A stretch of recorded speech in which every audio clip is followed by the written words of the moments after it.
او په موږ یې داسې خاکبان والا چې تېر کړو چې ډېر سخت دی برداشت نه وته. اوس که د یوه غټ افسر کور وران شي نو بیا به د غریب سړي نه ورانوي. چا درته ویل چې دا کورونه خالي کوي؟ نو بس حکومت راته نه پرېښودو. ارمانه یې موږ نه یې پیسې اخیستې خو چې بې کوره کړي یې نه وای. مشره نو یو خبره سې کوو خپلو کې که نه، دا ستاسو وطن کې داسې خلک تاسو ولې پرېږدئ چې بیا تاسو دپاره مسله جوړېږي؟ نو دا داسې حساب دی که نه چې نه شم درته هیله به ده چې ښه پې پېږي مانه والله چې ښه پې پېږي. بیا هم څه نسته خو ووایه. دا نه شو ویلی. موټر به پوه شوې بره کیمرې نه دي هغه به بم را لړه کړو پوه شو ډېر پکې زخمیان شو ډېر پکې مړه شو. دلته تقریب خو ډېر دی خو دلته یې وویلو پوه شو چې هغه پیسې میلاویږي یا ګاډي ماډي خو دا د ډېر شرمېدو سره میلاویږي په عزت نه میلاویږي. जी नाजरीन, मेरे साथ 13 से तलक रखने वाले 70 साल अयूब साहब मौजूद हैं. इनसे बात करते हैं इन 70 साल ज़िंदगी में इन्होंने कितनी मरतबा नकल मकानी की और ये जो आखिरी मरतबा हैं ये कितने दिन कबल बाड़ा पहुँचे हैं. अयूब साहब 13 कम सन के रागले हुए 2013 کې او دا تاسو چې دی پیر رالی چا درته ویل چې دا کورونه خالي کوي؟ نو بس حکومت راته نه پرېښودو. هلته به توپې موټرې به وې پوه شو بس دغو درنګ دروږ به وبې ویلو چې ووځه پوه شو مشرانو به هم راته وویل. کم مشرانو درته ویل چې وځئ؟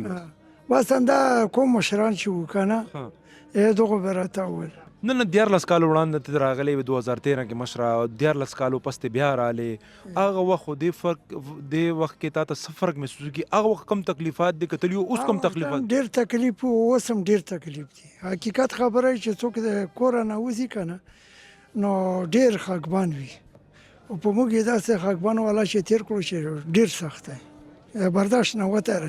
اوس که د یوه غټ افسر کور وران شي نو بیا به د غریب سړي نه ورانوي. تا سره د کور څو نفر راغلي دي؟ ما سره غونډه اتلس شل تنه یو. دې کې زنانه به ماشومان به زنانه هم دي ماشومان هم دي غټ هم دي واړه هم دي. نو هغه چېرته ځای کړي دي تا؟ دا یو کور هم نیولی دی. او بچي دې څه کار روزګار کوي؟ مزدوري کوي. مزدوري کوي. نو ته اوس خپل کور نه راغلی دلته کرایه کور دی دلته خو کرایه هم زیاتې دي نو د کرایه کم ځینې ورکې لګیا ده ژوند څنګه تېرې لګیا؟ بس ژوند سخت دی که نه سختي سره مخامخ یو بس وخت یې تېروي. نو دا راته ووایه چې هلته تا چې درز دروز شوی دی هغه درز دروز کې څوک مړه شوی دی؟ ډېر مړه دي. موټر به پوه شوې بره کیمرې نه دي هغه به بم را لړه کړو پوه شو ډېر پکې زخمیان شو ډېر پکې مړه شو.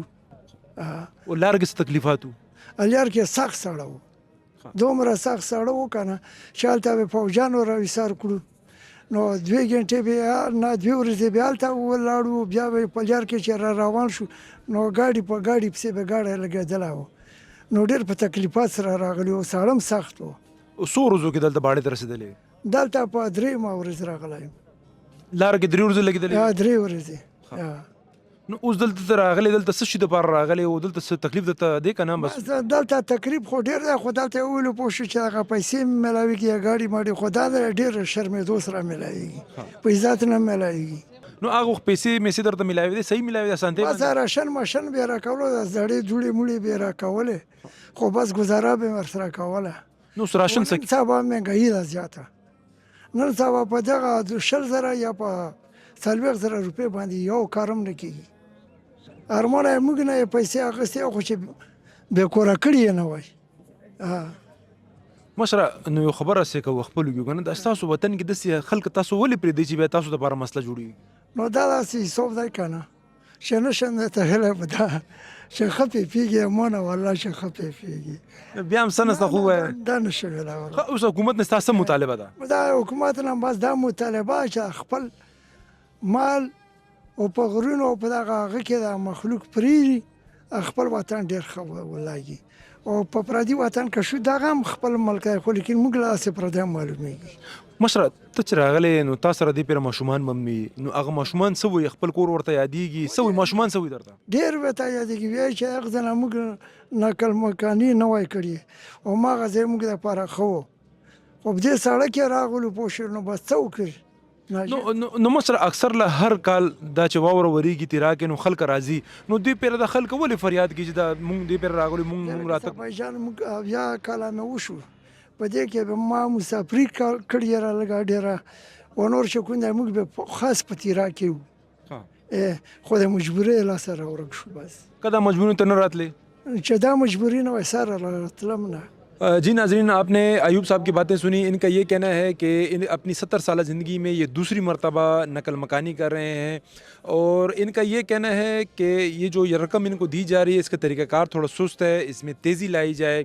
और इन्होंने एक इस बात का भी इजहार किया है कि ये पैसे इनको ना दें, सिर्फ़ इनको इनके घर, इनके इलाके में जाने की इजाज़त दी जाए। इनके बच्चे, इनके पोते पोतियाँ, नवासे नवासियाँ अपने घरों को याद करते हैं और इनकी यही ख्वाहिश है कि अपने घरों को दोबारा जाएं।